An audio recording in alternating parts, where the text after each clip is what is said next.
उस दूसरी दुनिया के धर्मादेश जिन्होंने इतिहास का रुख ही बदल दिया। ऐसे लोग हर काल में पैदा होते हैं और हमारा भविष्य तय करते हैं। ये लोग विकास का रास्ता चुनते हैं और फिर उस रास्ते पर लोगों की अगुवाई भी करते हैं। दूसरी दुनिया की रहस्यमयी यात्राएं, आसमान से उतरते चमकते बादल, फायर पिलर्स, स्वर्ग से आती आकाशवाणी और अलौकिक प्राणियों के साथ हुई अजीब मुठभेड़ें जिनमें हमें भविष्य की तस्वीर दिखाई गई। हमारे सामने सवाल उठता है कि ये देवता कौन थे? क्या वो हमारे पूर्वजों की काल्पनिक रचना थे या वाकई उनका कोई वजूद था? या प्राचीन दुनिया के पैगंबर या कहिए प्रॉफिट्स वाकई ईश्वर के संदेशवाहक थे, या उनके ज्ञान की वजह कोई और गहरा रहस्यमयी स्रोत था। प्रॉफिट्स को एक्स्ट्रा टेरेस्ट्रियल पावर्स का संदेशवाहक भी मान सकते हैं जो दुनिया पर राज करना चाहते थे। दुनिया भर में फैले लाखों लोग मानते हैं कि हमारे ग्रह पर एलियंस आते थे। क्या हो अगर ये सच हो? क्या सचमुच एंशिएंट एलियंस ने हमारे इतिहास को बेहतर दिशा दी थी? अगर ये सच है तो क्या इसके सबूत प्राचीन प्रॉफिट्स और उनकी रहस्यमयी भविष्यवाणियों में छिपे हो सकते हैं? वो कौन थे? वो क्यों आए थे? वो पीछे क्या छोड़ गए? वो कहां चले गए? क्या वो वापस आएंगे? Science document mysteries. दोस्तों, तो आप भी वीडियो शुरू होने से पहले ये 3 काम कर दीजिए: लाइक, शेयर और सब्सक्राइब।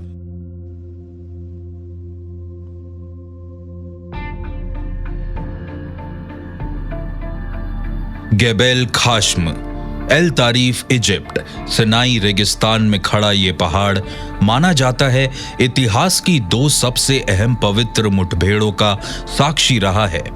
इसकी चोटी पर बाइबल में वर्णित हजरत मूसा को एक जलती हुई झाड़ी का साक्षात्कार हुआ था, और यही वो जगह है जहां बाद में मूसा को ईश्वर के 10 धर्मादेश मिले थे। आखिर मूसा के इस पवित्र साक्षात्कार की असल सच्चाई क्या थी? क्या वो असाधारण शख्स थे जिन्हें बरबशीर पवित्र उपदेश सुनाने के लिए चुन लिया गया था, या वो कोई असाधारण इंसान थे जिनमें दूसरी दुनिया की ताकतों से संपर्क करने की काबिलियत थी? पूरी दुनिया में पाए गए धार्मिक ग्रंथों में देवदूतों, देवताओं और किसी किस्म में अलौकिक प्राणियों के यहाँ आने की कहानियां लिखी हुई हैं। वो यहाँ हमें ज्ञान और विकास का तोहफा देने आए थे, और उनमें ऐसी शक्तियां थी जो हमारे समझ से परे हैं। मूसा की कहानी में भी यही जिक्र है। वैसे कई लीडर्स में से एक हैं जिन्हें पवित्र आत्मा ने पवित्र आदेश दिया था, जिन्हें अपने मकसद को पूरा करने में देवताओं की मदद मिलती थी। पैगंबर मूसा की कहानी के अलावा भी हिब्रू और क्रिश्चियन टेस्टामेंट्स में भी इसी तरह के दूसरे पैगंबरों के किस्से भी मिलते हैं, जिनमें एलीजा, ईसाइया, नोआ, इब्राहिम, एनोक और जीसस शामिल है। प्रॉफिट लगभग सभी प्राचीन सभ्यताओं का अहम हिस्सा रहे हैं। ये वो लोग हैं जो हमारी इस दुनिया और उस अलौकिक दुनिया के बीच संपर्क सूत्र का काम करते थे, यानी इंसान और देवताओं के बीच।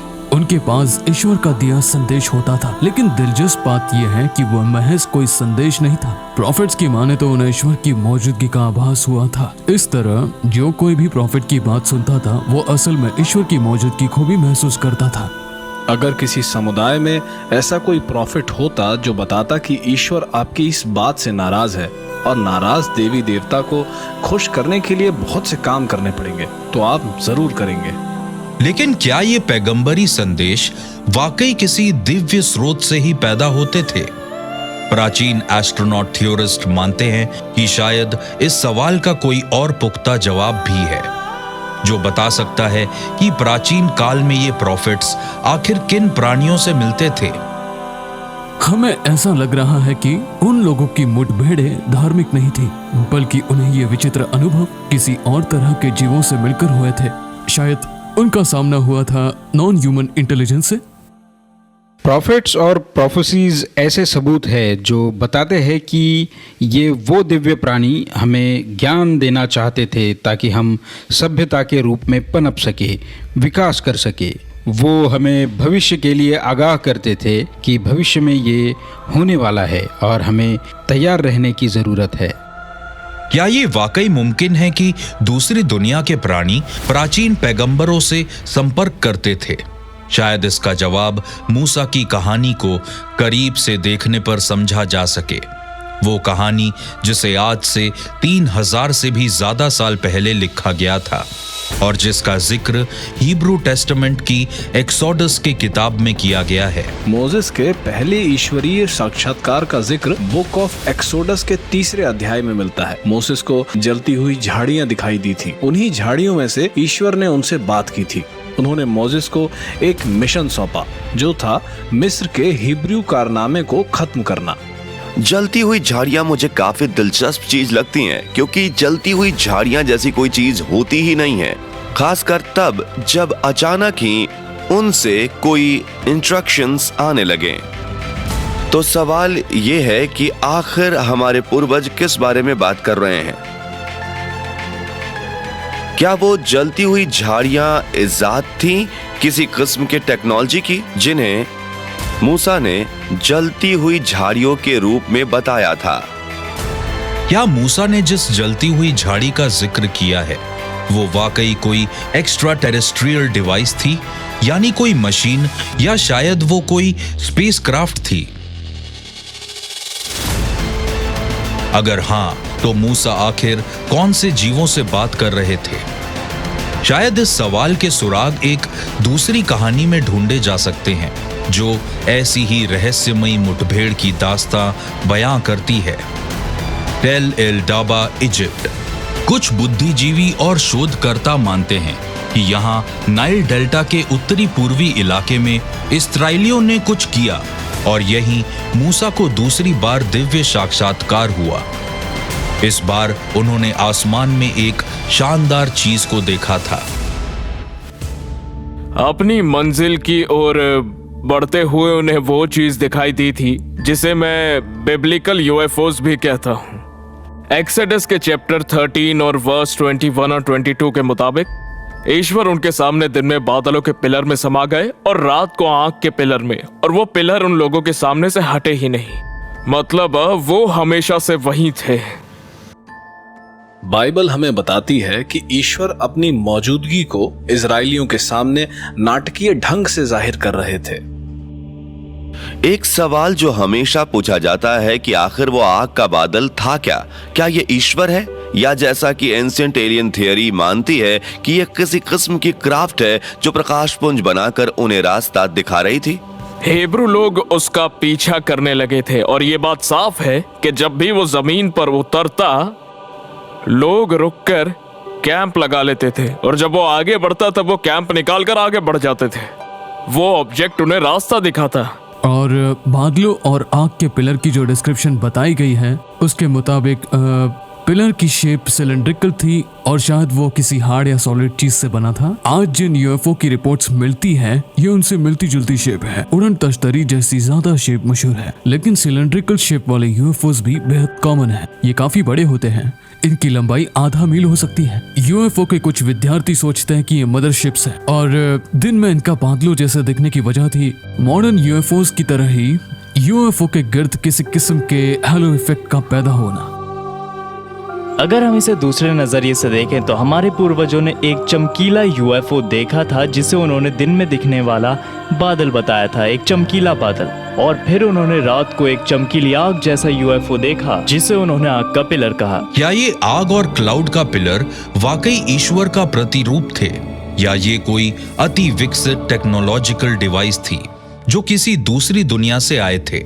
जहां तक प्राचीन एस्ट्रोनॉट थ्योरिस्ट का सवाल है, इसके जवाब में वो मूसा के आखिरी दिव्य साक्षात्कार की ओर इशारा करते हैं जो माउंट सिनाई की चोटी पर हुआ था। मोसेस को ईश्वर का संदेश मिला कि वो माउंट साइनाई पर अवतरित होने वाले हैं। इसलिए उन्होंने समूचे इजराइल राष्ट्र को पहाड़ के इर्द गिर्द इकट्ठा कर लिया और फिर वो विशाल चमकता हुआ बादल माउंट सिनाई पर उतर गया।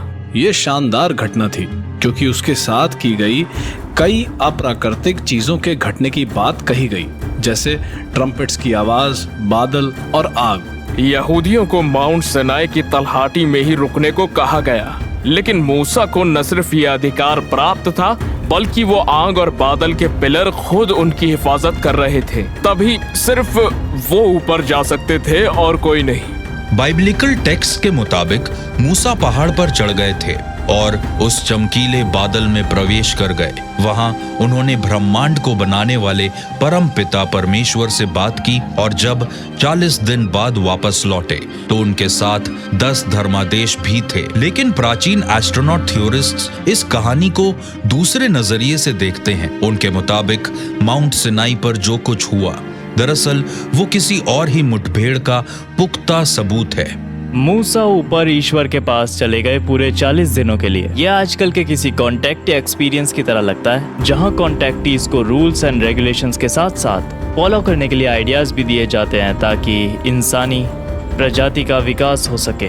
जो कमांडमेंट्स दिए गए थे वो इंसानी पाशविक प्रवृत्ति से एकदम उलट थे, क्योंकि बाइबल में लिखा हुआ है कि ईश्वर हम इंसानों को भी अपनी दिव्य शक्ति का एक अंश जरूर सौंपते अगर हम उनके लायक होते। लेकिन प्रॉब्लम यही है, हम में उनके लायक एक भी गुण नहीं है। कोई हत्या नहीं करेगा, कोई बेईमानी नहीं करेगा और ना ही चोरी अच्छी बात है। ऐसे ही ये 10 कमांडमेंट्स हमें उन दिव्य शक्तियों के लायक बनाने के लिए है। और प्रॉफिट्स को उन प्राणियों ने स्पोक्स पर्सन्स के तौर पर चुना जो हमारी दुनिया पर कायदे कानूनों और कमांडमेंट्स के जरिए इस दुनिया पर राज करना चाहते थे। और वो हमें आदेश मानना सिखा रहे थे जिससे हम एक बेहतर इंसान बन सके। क्या ये मुमकिन है कि मूसा ने जो कुछ भी माउंट सिनाई पर देखा वो परमपिता परमेश्वर नहीं थे, बल्कि वो कोई एक्स्ट्रा टेरेस्ट्रियल मैसेंजर थे जो जानबूझकर इंसानी बर्ताव को अपने मन मुताबिक ढालना चाहते थे? प्राचीन एस्ट्रोनॉट थ्योरिस्ट मानते हैं कि ये शानदार और विवादास्पद विचार पूरी तरह मुमकिन है। उनका दावा है कि इसके पक्के प्रमाण के लिए हमें एक और कहानी पर विचार करना होगा, जो एक पुराने टेस्टामेंट प्रॉफिट की, जिन्होंने आने वाले अशुद्ध भविष्य की सटीक चेतावनी दी और उन्होंने ही स्वर्ग से उतरने वाले उन प्राणियों का वर्णन किया था। उत्तरी इजराइल बाइबल टेक्स्ट के मुताबिक यही वो जगह है जहां ईसा पूर्व 9वीं सदी में प्रॉफिट एलिजा ने देवदूतों और ईश्वर दोनों के साक्षात्कार की बात कही थी और उन्होंने ही प्रॉफिट को सूखे और बाढ़ की चेतावनी दी थी। इजरायली परंपराओं में जो सबसे अहम प्रॉफिट हैं वो एलाइजा ही हैं। एलाइजा ने आने वाली मुश्किलों की भविष्यवाणी की जो बाद में आई भी। उन्होंने सूखे की चेतावनी दी जो पूरे इजराइल को तबाह करने वाला था और भूखमरी का कारण बनने वाला था।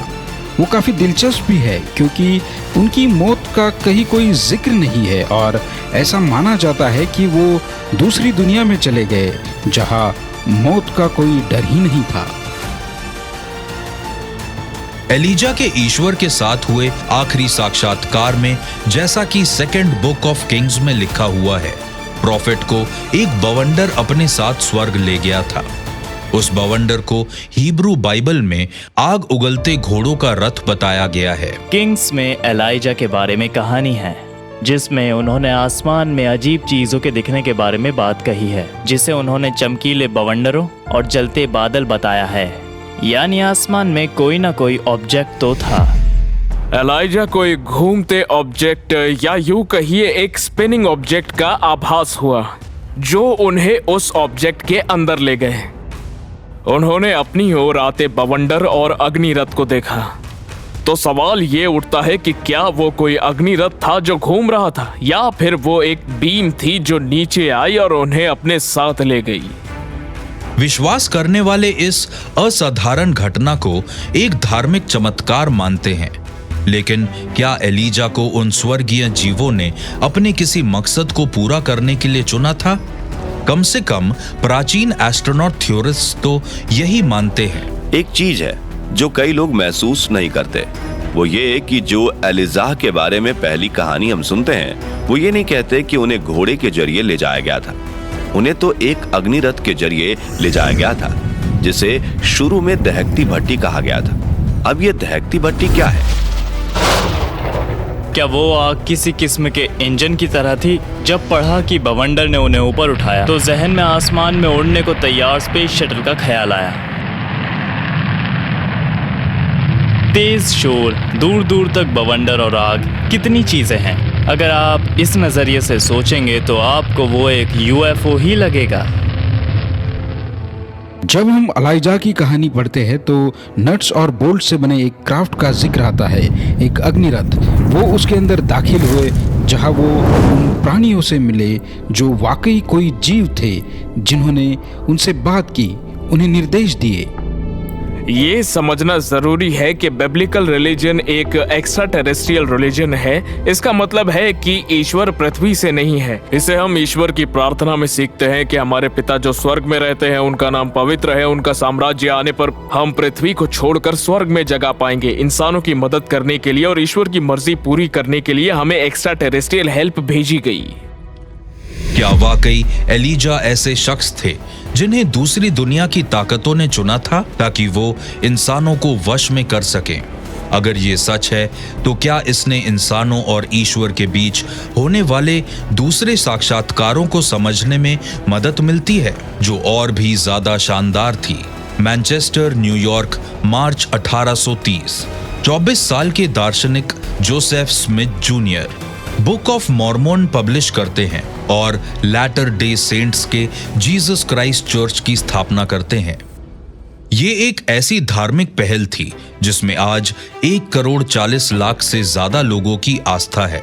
हैरत अंगेज ढंग से बुक ऑफ मॉर्मोन में जोसेफ स्मिथ ने अलौकिक जीवों के साथ हुई व्यक्तिगत मुठभेड़ों का जिक्र किया है। जोसेफ स्मिथ के पास विजन की काबिलियत थी। उन्होंने लिखा है कि एक एंजल उनके सामने आया। उस एंजल का नाम मोरोनी था और वो एंजल 3 बार उनके सामने आया और जोसेफ स्मिथ से एक छोटी सी पहाड़ी पर जाने को कहा और कहा कि जब वो वहां जाकर स्टोन प्लेट को हटाएंगे तो उन्हें अंदर एक गुफा मिलेगी और गुफा में उन्हें अनजान रचनाएं मिलेंगी। उन्होंने जोसेफ स्मिथ को एक दबे हुए खजाने तक पहुंचा दिया। ये गोल्डन प्लेट्स जिन पर किसी और दुनिया के संदेश लिखे हुए थे, ये एक नई खोज थी। ये बाइबल की एक नई किताब थी। उन्होंने बताया कि वो किसी दूसरे स्टार सिस्टम प्लेडियस से आए थे और इसी तरह बुक ऑफ मॉर्मन भी बाहरी दुनिया से ही आई थी। दरअसल स्मिथ ने ऐसे 7 केसेस का जिक्र किया है जहां उन्हें इस एक्स्ट्रा टेरेस्ट्रियल मोरोनी का आभास हुआ है। हम सोच में पड़ जाते हैं कि क्या ये सिर्फ काल्पनिक कहानियां हैं या फिर ये चीजें सच में घटित हुई थी। जोसेफ स्मिथ भी काफी दिलचस्प लगते हैं क्योंकि उनकी मुलाकात उन जीवों से हुई थी। स्मिथ की कहानी इस नजरिए से काफी अनोखी है क्योंकि उनके अनुभवों के आधार पर ही एक नए धर्म की शुरुआत हुई थी। हालांकि आप इसे किसी भी नजरिए से देख सकते हैं। ये कोई हाड़ मांस का बना एलियन है या फिर कोई वाकई एंजल है। ये दोनों ही एक्स्ट्रा टेरेस्ट्रियल्स हैं, इनमें कोई शक नहीं है। उन लोगों ने इन मुलाकातों का गलत मतलब निकाल लिया। वो कोई देवदूत नहीं थे, बल्कि हकीकत में उनकी मुलाकात हुई थी असली स्पेस ट्रैवलर्स से। क्या ये मुमकिन है कि एंजल मोरोनी, जिन्होंने जोसेफ स्मिथ जूनियर को निर्देश दिए थे, असल में दूसरी दुनिया के जीव थे? अगर हाँ, तो क्या बुक ऑफ मॉर्मोन वाकई इस बात का सबूत है कि उन जीवों ने सितारों के ज्ञान को इंसानों के साथ बांटा था?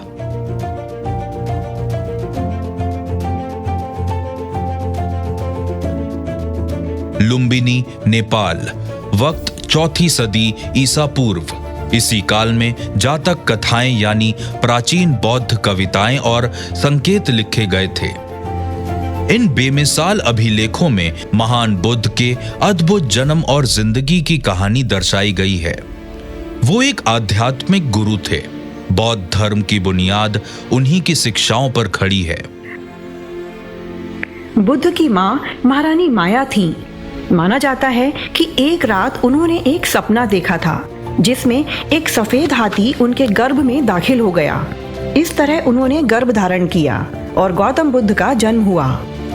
माना जाता है कि एक पेड़ के नीचे लगातार ध्यान लगाने की वजह से बुद्ध ने आत्मज्ञान हासिल किया। इसी आत्मज्ञान को मोक्ष या निर्वाण कहा गया। कुछ प्राचीन एस्ट्रोनॉट रिसर्चर्स मानते हैं कि बुद्धा के सामने ही दुनिया के सबसे महान धर्मों में से एक की स्थापना शुरू हो गई। दूसरी दुनिया के जीव उन्हें मस्तिष्क की तरंगों के जरिए टेलीपैथिक संदेश भेजते थे। बौद्ध धर्म में एक दिलचस्प कहानी बहुत चर्चित है, जिसमें बुद्ध के देवों या तेज चमक वाली आत्माओं से मिलने की बात कही थी। देवों को आप सुपर ह्यूमन कह सकते हैं, जैसे कि सुपर हीरोज। वो उड़ सकते हैं, उनकी उम्र लंबी होती है, वो शक्तिशाली होते हैं, वो इंसानों से काफी लंबे होते हैं, उनके पास उड़ने वाले विमान होते हैं। हमें हैरत होती है कि आखिर ये देव हैं कौन। वो काफी हद तक एक्स्ट्रा टेरेस्ट्रियल्स लगते हैं। बुद्ध ने इस अवस्था के बारे में लिखा भी है। वो इसे पर निर्वाणा कहते हैं। उनका कहना है कि ये अलौकिक ताकतों से जुड़ने का एक जरिया भी है। दूसरे ट्रेडिशंस में माना जाता है कि इस अवस्था में देवताओं से संपर्क मुमकिन है। कई धार्मिक गुरु भौतिक शरीर को छोड़ने के अनुभव की बात करते हैं। बुद्ध ने भी अलग अलग प्रयाणों में दाखिल होकर अलग अलग प्राणियों से संपर्क की बात की है। मुमकिन है कि अलग अलग आयाम हो, हमारे अलावा किसी और का भी वजूद हो जिसमें एक्स्ट्रा टेरेस्ट्रियल्स भी शामिल हैं। क्या एलिजा जोसेफ स्मिथ जूनियर और बुद्ध के अनोखे साक्षात्कार इस बात का सबूत है कि अलौकिक शक्तियां हजारों सालों से इंसानों को प्रभावित कर रही हैं? अगर हां, तो क्या इन पैगंबरों के शब्दों में शक्तियों का बनाया हुआ कोई मास्टर प्लान छुपा है जिसका निशाना हम इंसान हैं? प्राचीन एस्ट्रोनॉट थ्योरिस्ट का विश्वास है कि इस सवाल के जवाब की तलाश में हमें सदियों पुराने उन पैगंबरों और पवित्र इंसानों के दस्तावेजों को खंगालना होगा जो बाइबल के अस्तित्व में आने से पहले के इतिहास का हिस्सा है।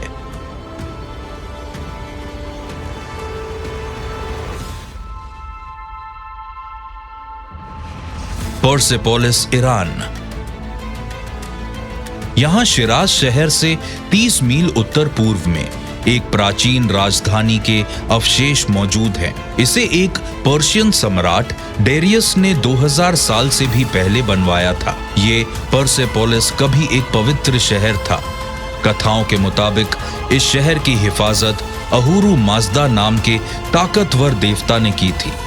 यहाँ एक खंडर हो चुकी ट्रिपिलॉन नाम की इमारत की ऊपरी हिस्से में पत्थर को तराशकर इस प्राचीन देवता का प्रतिरूप बनाया गया है, जिसमें वो एक पंखों वाली डिस्क में बैठे हुए हैं। प्राचीन पर्शियन धर्म ज़ोरास्ट्रियनिज्म में अहुरु माजदा के प्रति विशेष आस्था थी। करीब 2600 साल पहले ज़ाराथुस्त्रा नाम के पैगंबर को अहुरु माजदा का आभास हुआ था।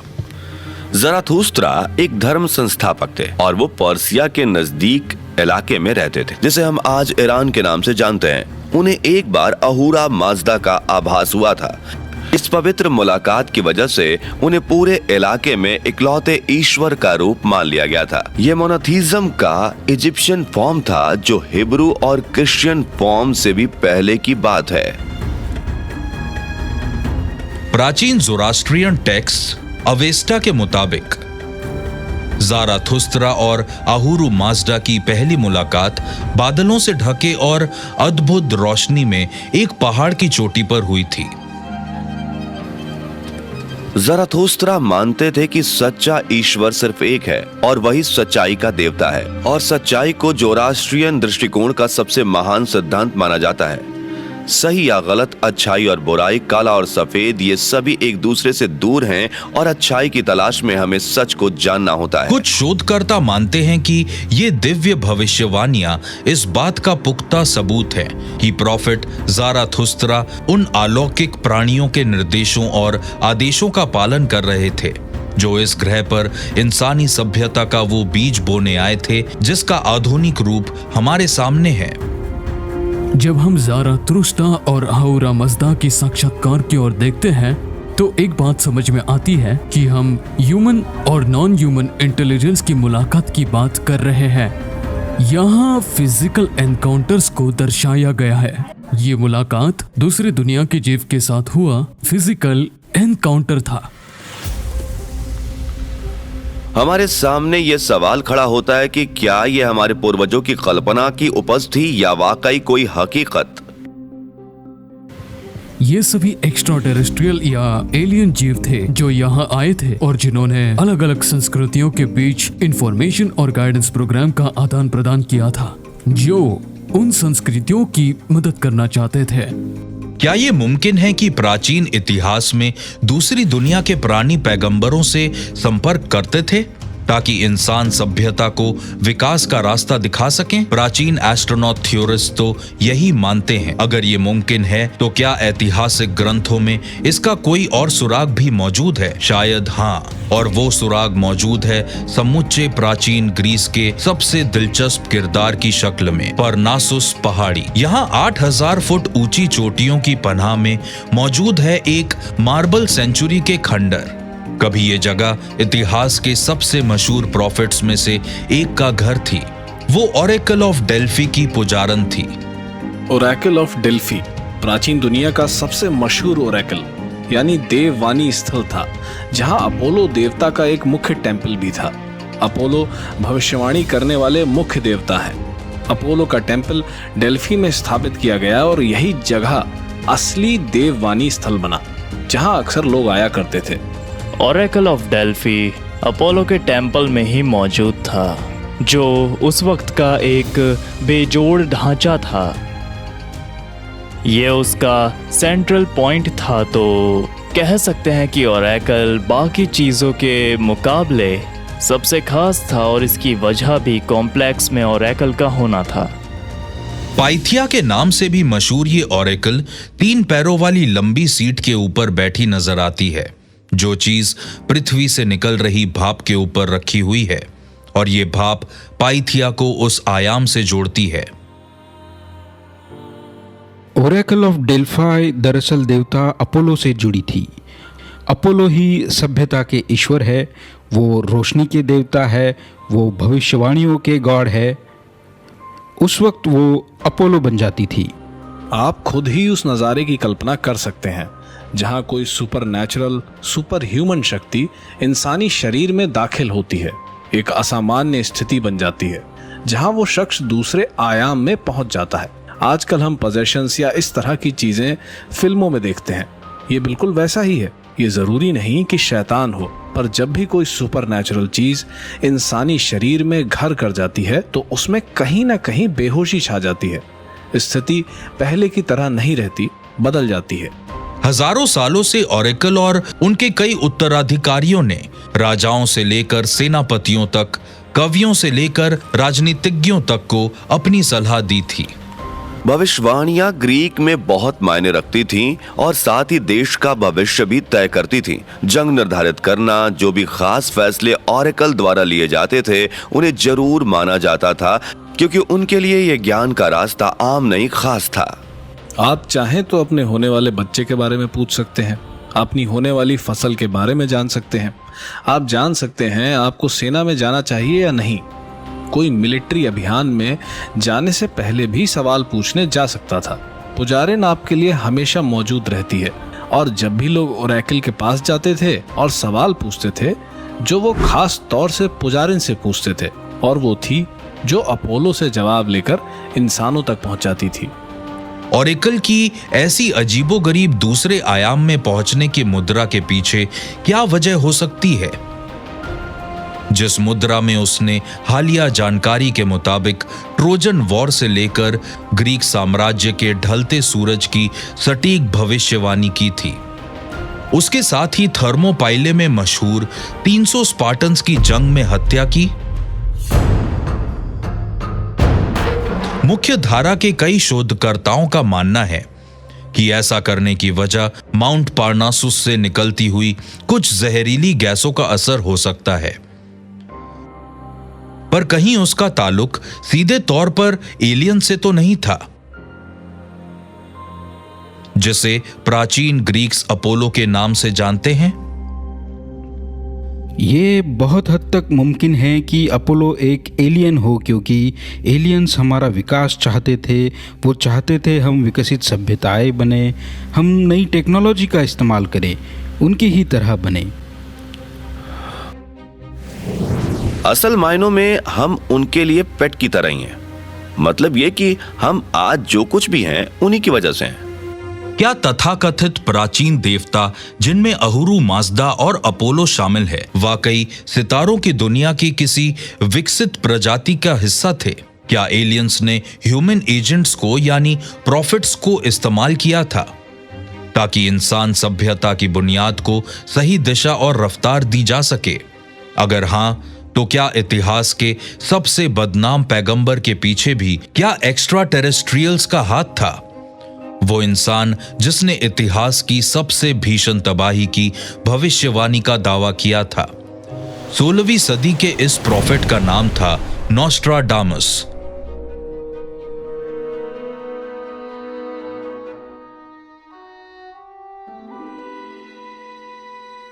दक्षिणी फ्रांस, सन 1555। यहां माइकल डे नोस्ट्राडामे नाम के एक केमिस्ट और एपोथीकेरी ने कैलेंडर पब्लिश किया था जिसका टाइटल था द प्रोफेसीज। इसमें उन्होंने 1000 से भी ज्यादा 4 लाइनों वाले पोएटिक वर्जन लिखे जिन्हें क्वांट्रेन्स कहा जाता है। ये चंद भविष्य की ओर इशारा कर रहे थे। मिशेल नोस्ट्राडामस को कम उम्र में ही पूर्व आभास होने लगे थे। वो कटोरे में रखे पानी को घूरते रहते और उन्हें पूर्व आभास होने लगते जिन्हें वो आने वाला भविष्य मानते थे। जिस दौर में वो ये सब चीजें कर रहे थे उस वक्त भविष्य देखना जादू टोना कहा जाता था। उन्होंने खुद को तांत्रिक कहे जाने का भी बुरा नहीं माना। उन्हें ना ही गिरफ्तारी का डर था और ना ही मारे जाने का। उनका अपना अलग तरीका था। उन्होंने अपने विजन्स को क्वाट्रेन्स यानी 4 लाइन वाली पोयम में उतार दिया था जिसमें उन्होंने भविष्य का ताना बाना कुछ इस कदर बुना था कि घटना के होने से पहले लोग इन क्वाट्रेन्स को समझ ही नहीं पाते थे। कुछ लोगों का कहना है कि उन्हें भविष्यवाणियों के संकेत मिलते थे। मेरा ख्याल है वो कॉन्शियसनेस की किसी ऊंची अवस्था में पहुंच जाते थे या फिर वो ध्यान की गहराई में उतर जाते थे और तब उन्हें जो चीजें दिखाई देती थीं उन्हें वो लिख देते थे। उनकी मृत्यु के कई सदियों बाद नोस्ट्राडामस को कई भविष्यवाणियों का श्रेय दिया गया जिनमें 1872 की ग्रेट शिकागो फायर और 1930 के दशक में हिटलर का उदय शामिल है। यहां तक कि उन्होंने 1945 में हिरोशिमा में गिराए जाने वाले एटम बम की भी भविष्यवाणी कर दी थी। नोस्ट्राडामस की पहुंच ऐसी जानकारियों तक थी जो उनके दौर में किसी भी शख्स के पास नहीं थी। हम उन्हें एक दार्शनिक, भविष्यवक्ता, प्रॉफिट किसी भी नाम से बुला सकते हैं। लेकिन शायद नोस्ट्राडामस की शख्सियत को लेकर जो सबसे बड़ी अनसुलझी गुत्थी है वो ये है कि उन्हें इतनी सटीक भविष्यवाणी करने की रहस्यमयी ताकत कहां से मिलती थी? क्या उन्हें कोई आध्यात्मिक शक्ति भविष्य की तस्वीर दिखा रही थी, ठीक ओरेकल ऑफ डेल्फी की तरह, या उनके इस अनोखे ज्ञान का सूत्र इस दुनिया के बाहर कहीं मौजूद था? हम जानते हैं कि किसी न किसी ढंग से वो अपने दिमाग के जरिए दूसरे शक्तियों से संपर्क करते थे। अब विज्ञान भी इसे अलग अलग नाम देने की कोशिश करने में जुटा है। इसे 0 पॉइंट एनर्जी कहिए, 0 पॉइंट फील्ड कहिए या कुछ भी आयाम, कुछ भी कह लीजिए। कुछ शोधकर्ता मानते हैं कि हर चीज और हर आदमी 0 पॉइंट फील्ड के जरिए जुड़ा होता है। इसमें इलेक्ट्रिक चार्ज का एक ऐसा कलेक्शन है जिसमें भूत, भविष्य और वर्तमान के हर विचार, हरकत और घटना स्टोर हो जाते हैं। 0 पॉइंट फील्ड को एक ऐसी चीज माना जाता है जहां पर विचार, हर तरह का बर्ताव, हर हरकत, हर वो चीज जिसमें ऊर्जा शामिल है इस फील्ड का हिस्सा बन जाती है और हमेशा रहती है। मेरा मतलब है इसमें इंसानी वजूद की आज तक की सभी जानकारियां मौजूद हैं। 0 पॉइंट फील्ड की अवधारणा एक सिद्धांत पर आधारित है जिसमें माना जाता है कि ब्रह्मांड में ऊंचाई, चौड़ाई और गहराई के 3 आयामों के अलावा और भी आयाम हैं और इस मजबूत होती अवधारणा को स्ट्रिंग थ्योरी के नाम से जाना जाता है। स्ट्रिंग थ्योरी में खास तौर पर 11 आयामों का अनुमान लगाया गया है और इन्हें बहुत ही छोटा, जुड़ा हुआ और कॉम्पैक्ट माना गया है। इसीलिए अगर ये आयाम बहुत छोटे, घुमावदार और कॉम्पैक्ट होंगे तो हमें इनके साथ आगे बढ़ने का पता नहीं चलेगा और ना ही इनकी मौजूदगी का। लेकिन अगर स्ट्रिंग थ्योरी वाकई सही है तो क्या यह मुमकिन है कि जीरो पॉइंट किसी दूसरे आयाम में मौजूद है, जो अब तक इंसानों की एक पहेली है। दर्जनों प्राचीन संस्कृतियों में एक अंतरिक्ष ज्ञान के कुएं का जिक्र मिलता है, जिस तक पहुंचने की काबिलियत सिर्फ कुछ लोगों के पास होती है। हिंदू इसे आकाशिक रिकॉर्ड कहते हैं।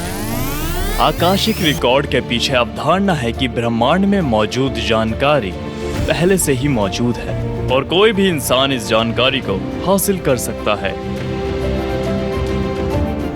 हम समझ सकते हैं कि नोस्ट्राडामस भी उन चुनिंदा लोगों में से एक थे जो दूसरी दुनिया की जानकारियों को हासिल कर सकते थे। वो अपने दिमाग को, अपनी बुद्धि को इस दुनिया की हकीकत से परे ले जा सकते थे और दूसरी दुनिया में पहुंचने के बाद वो वहां से जानकारियां जुटा सकते थे, जिसे वो अपने तरीके यानी कविताओं के जरिए इस दुनिया तक पहुंचाते थे, ताकि हम सभी उनके इस काबिलियत के हिस्सेदार बन सके। मुझे लगता है ये महान प्रॉफिट जीरो पॉइंट फील्ड तक पहुंच सकते थे, जिसे मैं ग्रिड कहती हूँ। हम सभी उन जानकारियों को जुटाते हैं जो आमतौर पर हमारे पास नहीं होती।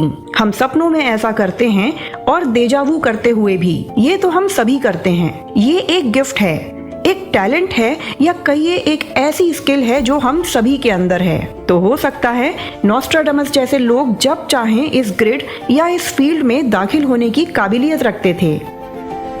क्या वाकई एंशिएंट प्रॉफिट्स किसी गुप्त आयाम में छुपी हुई खुफिया जानकारी तक पहुंच सकते थे, या उन्हें ये जानकारी एलियन से मिलती थी? कुछ प्राचीन एस्ट्रोनॉट थ्योरिस्ट यही मानते हैं। अगर ये सच है तो क्या आज भी दुनिया में पैगंबरों का वजूद है, ऐसे आदमी और महिलाओं का वजूद जो दूसरी दुनिया की शक्तियों से संपर्क साध सकते हैं? शायद हमें इसका जवाब मिल सकता है, वो भी किसी दूसरे ग्रह पर नहीं, बल्कि एल्बर्ट आइंस्टाइन के दिमाग के अंदर। 26 सितंबर 1905 Swiss patent clerk Albert Einstein ने एक जर्मन साइंटिफिक जर्नल में तहलका मचा देने वाला पेपर पब्लिश किया था, जिसने ब्रह्मांड के काम करने के ढंग की सदियों पुरानी अटकलों का अंत कर दिया था।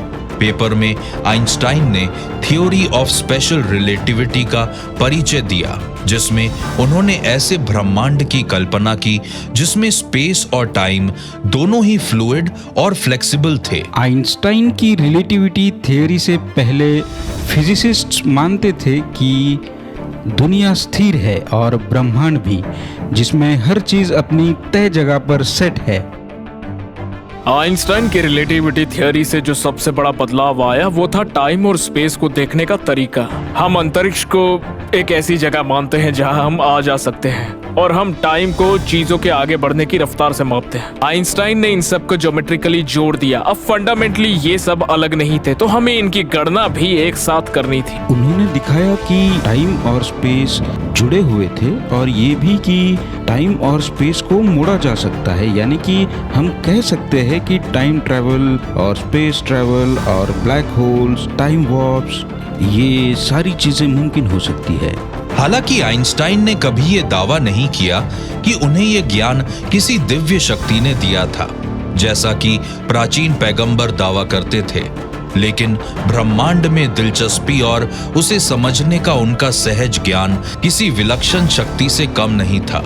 जब भी कभी आइंस्टाइन जैसा कोई इंसान यूनिवर्स और फिजिक्स को जानने के लिए चीज़ों को अलग नज़रिए से देखने लगता है, तो इसे मिस्टिक अवेयरनेस कहा जाता है। आपको ताज्जुब होता है कि अगर ये कोई एलियंस कांटेक्ट नहीं है तो क्या है, जहां ईटीज आपके बेडरूम तक पहुंच जाते हैं और आपके संदेह को मिटाकर आपको ज्ञान देते हैं। इसके बाद आपको कोई नई साइंटिफिक डिस्कवरी में मदद मिलती है।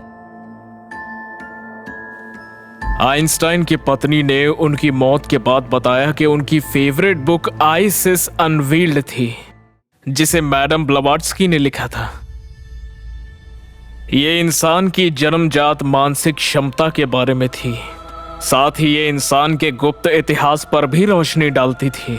और मेरा मानना है कि आइंस्टाइन को इन सब चीजों में काफी दिलचस्पी थी और उन्होंने खुद अपनी साइकिक एबिलिटीज का इस्तेमाल करके थियरी ऑफ रिलेटिविटी को लिखा था।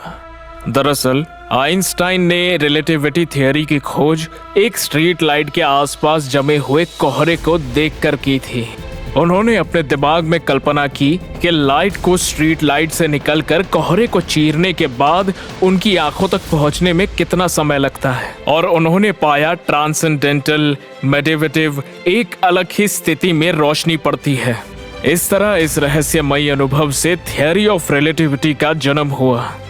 क्या आइंस्टाइन का ये अद्भुत ज्ञान उनके खुद के बेमिसाल आईक्यू का नतीजा था, या फिर उनकी खोज के पीछे उनका ज्ञान था जो उन्हें ब्रह्मांड को समझकर ज्ञात हुआ था?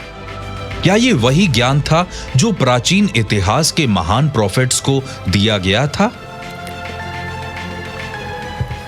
प्रॉफिट शब्द का इस्तेमाल नई खोजों और महान विचारकों और इंजीनियर्स के लिए किया जाता है। कई बार प्रोडक्ट डेवलपर्स को भी प्रॉफिट समझ लिया जाता है। ये आधुनिक प्रॉफिट्स आधुनिक दुनिया में भी मौजूद है। साल 1953 जेम्स वॉटसन और फ्रांसिस क्रिक ने इसी साल डीएनए की शेप और बनावट की खोज की थी। सन 2000 में जे क्रेग वेंटर ने ह्यूमन जीनोम को डिकोड किया था। क्या ये भी हमारे दौर के आधुनिक पैगंबरों के उदाहरण हैं? वो पैगंबर जो इस एडवांस्ड एलियन नॉलेज के दरवाजे पर दस्तक दे सकते थे। ऐसे लोग हर काल में पैदा होते हैं और हमारा भविष्य तय करते हैं, और उन्हें ही प्रॉफिट्स कहा जाता है, फिर चाहे वो स्टीव जॉब्स हो या आइंस्टाइन या कोई और।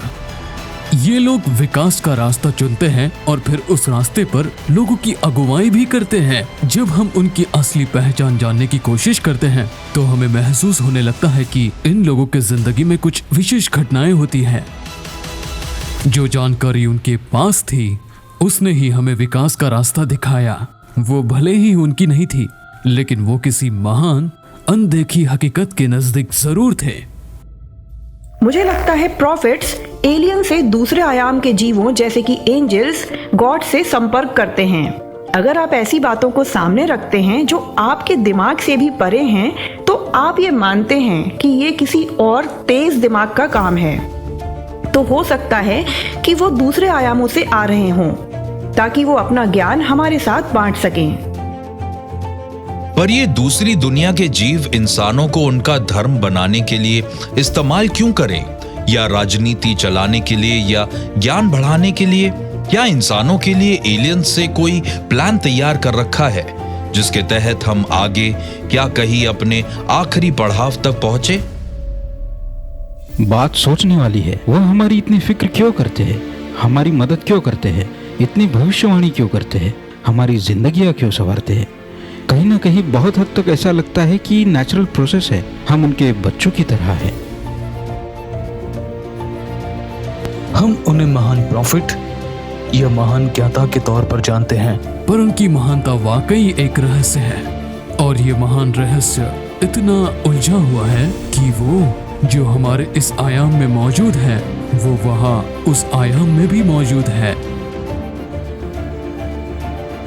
ये लोग ऐसे लोग हैं जो रहते हैं इस दुनिया में भी और साथ ही दूसरी दुनिया में भी।